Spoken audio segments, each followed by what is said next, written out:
यदि तपाईँ पनि 5 करोड बोकेर ढोलाइटी एरियामा घर हेर्दै बस्नु भएको छ भने एकचोटि यो घरलाई हेर्नु।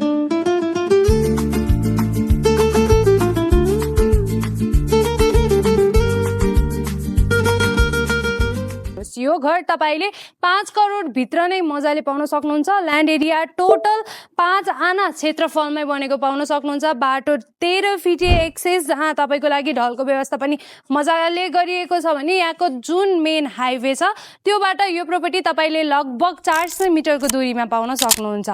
लोकेसन ढोलाइटी भनिहाले। प्रपर्टीमा तपाईले ground floor 2 BHK rental space पाउन सक्नुहुन्छ। आफ्नो पर्सनल युजको लागि 5 BHK विथ 3 मास्टर बेडरुम पाउन सक्नुभयो भने प्रपर्टीको फेसिङ तपाईले वेस्ट पाउन सक्नुहुन्छ। यसको प्राइस तपाईको लागि 4 करोड अनि 80 लाख राखेका छौं, जसमा नेगोसिएबल पनि हुन्छ र साथै ब्याङ्किङ फ्यासिलिटी पनि मजाले अवेलेबल गराउने छौं। यदि तपाईलाई प्रपर्टी मन पर्यो अनि साइट भिजिट गर्न चाहनुहुन्छ भने छिटै गोर्खा नेपाल रियल इस्टेटलाई सम्पर्क गर्नुहोला। धन्यवाद।